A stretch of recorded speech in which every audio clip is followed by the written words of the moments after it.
We have to do now Mishlech. Oh, hi. Mishlech Manas and Matanis Lavyanim that we didn't cover yet. Okay, so we covered Al-Anisim, we covered the Mitzvah Megillah, we covered the Tainus Esther, Machzah Shekel, all that. Can I ask just one thing? What? When we were talking about yesterday about doing it for a family member, and let's say we put in the full amount for the family member. Yeah. Do you do a separate one? Or Yeah, you should do each one. For each person? Yeah, separately. And are we able to do it after chakras tomorrow? No, you have to do it after Mincha or either after Megillah laning tomorrow night or preferably in the morning before Megillah. Okay, we'll get there. Anyway, the next thing is like this. In the Megillah it says, after the miracle of Purim happened, they instituted Mishloach Monois Ish L'Rayehu U'Matonois Lo'Evyonim. So the expression is like this: Mishloach, sending Monois, which are literally presents, plural, Ish L'Rayehu, a man to his friend, and then it says Matonois, gifts, plural, Lo'Evyonim, to plural poor people. So from there, the Gemara learns out like this. What's the mitzvah of Mishloach Manos? The minimal requirement of Mishloach Manos. You have to send 2 foods, 2 edibles. We'll soon see what that means. You have to send it, Ish L'Reyehu, one person to his friend. So Al Pidin, how are you yaitzah the mitzvah Mishloach Manos? You send 2 edibles to one person. How do you do Matonois L'Evyonim, plural to plural? So then the Gemara learns out, it means you have to give one giving to one poor person and another giving to another poor person.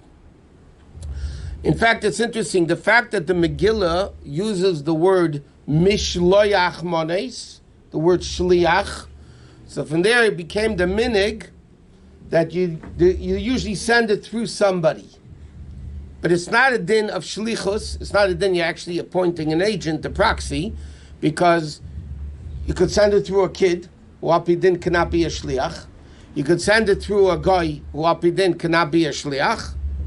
But you could say the custom is to send it mishliach man. What happens if somebody doesn't have a shliach? They're just adults, no kids, nobody around.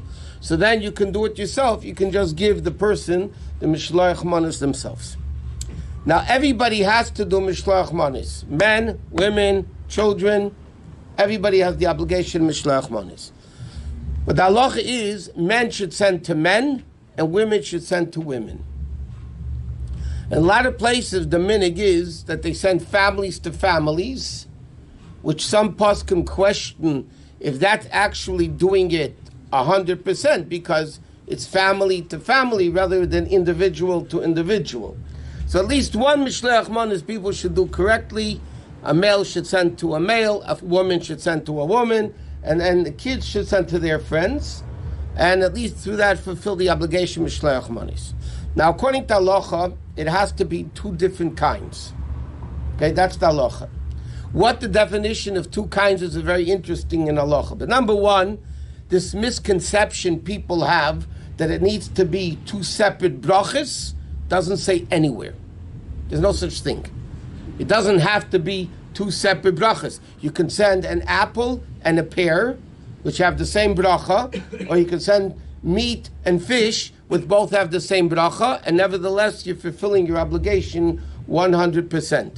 There is a shaila in halacha. What happens if I send the white meat of a chicken and the dark meat of the chicken? That's like your type of question. Is it 1 type? Is it 2 types? Or for instance, if somebody sends a tuna sandwich and bread. So you have the bread and you have the tuna. So is that 1 thing? Is it 2 things? It's all interesting in halacha. It's discussed a lot in halacha. Bottom line is, you have to send 2 edibles to 1 person. The edibles have to be edible. That means you can't send raw chicken or raw meat or raw potatoes or raw something. It has to be something which is edible when you send it. Now, how big does it have to be? So there are poskim that hold it should be a kazayas. Each one should be 1 ounce, which is the size of an olive, like when an halachically is the size of 1 ounce. But there's a very important din, by the way. Mishloach Manos and Matanos Lavyanim have to be given during the day of Purim. You can't do it at night. You can't give somebody Mishloach Manos at night or the night after Purim, when Purim is over, ready to send Mishloach Manos, you're not fulfilling your obligation. It has to be given dafka during the day, which is from sunrise to sundown, or b'diavad from dawn to nightfall, b'diavad if you need to. But it has to be done during the day. Then there comes another interesting issue with the shuttles. You have these Purim shuttles, which are fabulous fundraisers, but there's halachic issues with the Purim shuttles. I'm not saying big halachic issue, but there are halachic issues with the Purim shuttles. Number one, a lot of the Purim shuttles are delivered the night of Purim, the day before Purim, the day after Purim. You know, whenever they got somebody to deliver it, that's when they deliver it. So if they're delivering it the day before Purim or at night, they see somebody and say, oh, I have the shuttle for you. So you're not yaitza, the people that are sending it are not yaitza. Secondly, there's another important issue. If you hold like the poskim that hold it needs to be a kazayis, 2 kazasim, which is, let's say, for argument's sake, 2 ounces of different foods. Sometimes you have in a shuttle that, let's say, 15 people are part of the shuttle, okay, and they're only sending 25 ounces of food. So then each person doesn't have their own 2 ounces that they're sending, according to those opinions, to be yetzer the mitzvah mishleach manos. Therefore, I tell all the people, even though you send the shuttles, it's fantastic, it's tzedakah, it's a very good thing, but one mishleach manos, everybody should do properly themselves, and it has to be to somebody who's in town. If you drop off mishleach manos by somebody who's out of town, what if you don't know? Don't know, and it's possible they're out of town, then you should send it to somebody else also, or instead, whatever. But you should send it to somebody who at least is going to be home. If they're not home, are you allowed to leave it? You're allowed to leave it, and if they come home that day, taka yu yaitza. But again, it's better, Why, I'm sure you mentioned it what? earlier, but why edible, not like a different type of gift? Because manis means it's ready. The main purpose, by the way, this is also another important concept to understand. The main purpose of mishloach manis is people should have what to eat for the Sudas Purim. Therefore, there are opinions in halacha that you should send mishloach manis before the 6th hour of the day, because that's when most people sell it. Say, eat the meal. You should send it before the 6th hour of the day. The Peld halacha is not like that. You send it a whole day. But the Gemara says, what do you do? What do you do, Taki, if the Gemara says Rabbi and Rab Zera, besides one time Rabbi Shechter Rab Zera, we spoke about that once before. But the Gemara says Rabbi and Rab Zera were sitting together Purim, and they didn't know what to do, Mishleach Manos, they exchanged meals. Obviously, they ate each other's food. They exchanged meals, and you yaitze the mitzvah Mishleach Manos. So the concept of Mishleach Manos, you're not yaitze with the svarim, you're not yaitze with the tablecloths, you're not yaitze with, it has to be edible, that's ready to be eaten at the time of Purim for the purpose of Mishleach Manos. There's another interesting shaila, by the way. This pus can bring down. What happens if you send it, let's say you send it overnight. So tomorrow, Wednesday, you send an overnight package of Shalach Manos to somebody who's going to get it Thursday. So they're getting it Thursday, but you didn't send it on Thursday. Or if you send it on Thursday, Purim, and they're getting it on Friday. So does it go by the sender, or does it go by the receiver? What's the issue? There's a big discussion in Halachos, Machlekes and Poskim. What it goes by, is it go by the sender, or does it go, what? There is a minimum for 2 people to give. 3 people, Some people, no, 4 Al people, Pidin, 1 person is enough. or 1 person. Some people have a minig, they give 3 people. We're trying to be medai, because Rabbi used to do that, to give Kohen, Levi, and Yisrael. Give 3 people, Kohen, Levi, and Yisrael. Now, the food, by the way, doesn't have to be food. It could be drink. In fact, according to many opinions, if you send 2 drinks, like a soda and a beer, you fulfilled your obligation. White wine, red wine?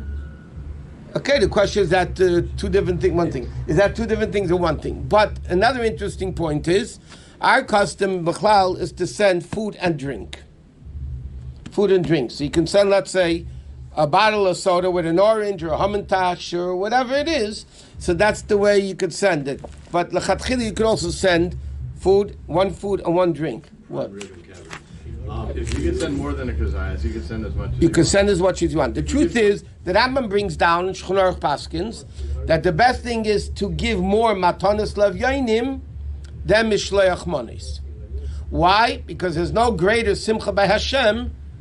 That's what it says in the expression. There's no greater Simcha by Hashem when the poor underdogs basically are taken care of. So that's a tremendous Simcha by Hashem. And what? What did you want? I was curious. What happens if there's a food allergy? You're sending it to someone and they can't have it. So you're still Yaitse because first of all you don't know they're Yaitse. But there is a discussion in Halacha. What happens? Some people, for kashrus reasons, don't eat certain foods. That's a right. And you send it to them. Are you Yaitse Mishtach Manos because they really can't eat it? But they paskin you are Yaitse because it is technically edible for others and whatever. If you send someone an invitation to a soda, that's going to have more than 2. No. He's sending an invitation, they're not going to do anything. They could use that invitation. No.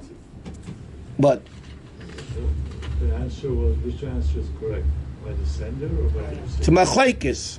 So you say, b'diavad you're yaitze, but l'chatchila you should do it in a way that you send it and they get it at least one again on the same day. I already got 2 shalach manos in the mail. Send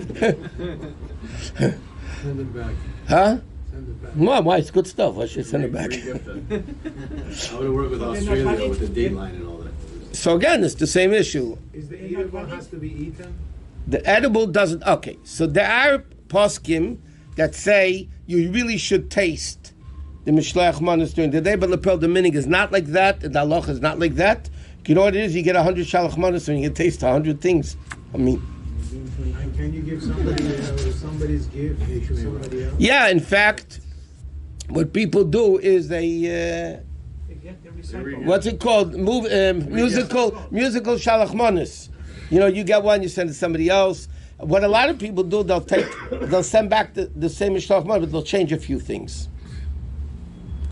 But that's the different. Okay, let's get to Matanas Levyanim, which is also very important. Matanas Levyanim, here we have in Shul, every year we have Matanas Levyanim. The money that we get Purim night, people put in already for the next day that they have in mind, we're giving it the next day. And the money that you give Matanas Levyanim in Shachris gets given out to poor people that day. We make sure that it's given out to poor people that day, which is the best way. Now, by Matanas Levyanim, it says a man could give a woman and a woman could give a man. That does say. But it also says, no, you have to do it in the morning. But if somebody gives you money, let's say somebody gives me money today, that I should be their shliach on Purim day to give it out, so then you could do that also. Because when I give it out, that's when I'm doing it for them. But Matanas Levyanim, what did I want to say? You have to, you should give as much as possible. And Matanas Levyanim is also, you can give a man to a woman to a man. And the more somebody gives with that, the merrier, so to speak, the better it is because Hashem loves it.